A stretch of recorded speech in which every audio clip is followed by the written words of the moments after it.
سخن از مراسم امروز سخن از شهدایی است که در مەڕاسیمی ئەمڕۆ بۆ یادکردنەوەی شەهیدانێکە کە هاوشانی شەهیدانی ئێوە لە هەرێمی کوردستان لە سەنگەری دژی تیرۆردا بوون. ئێمەش باوەڕمان وابوو کە گروپی داعش نوێنەرایەتی هیچ حیزب و مەذهب و نەتەوەیەک ناکەن.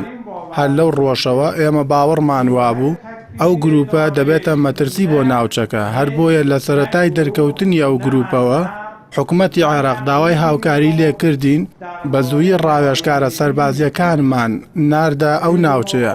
هەر ئەو کاتەش ئامادەین بۆ هاوکاریکردنی هەرێمی کوردستان بۆ ڕوبەڕووبوونەوەی داعش پیشاندا. لە کاتێکدا گروپی داعش شارۆچکەی مەخموریان کۆنتڕۆڵ کردبوو، بەرپرسانی هەرێم داوای هاوکاریان لە کۆماری ئیسلامی ئێران کرد.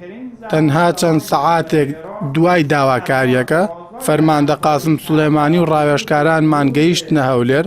دواتریش 100 هاوکاری دیکەمان هاتنە ناوچەکە. ئەو کەسانش کە ئێستا یاتیان دەکەینەوە لە ڕیزی ئەو ڕاوێژکارانەدا بوون کە لە شەڕی مەخمور و هاوکاری هێزەکانی پێشمەرگەیان دەکرد. ورود کردن و همزمان هم در اقلیم کردستان عراق ما در دیداری که با مقامات اقلیمی وجود داشت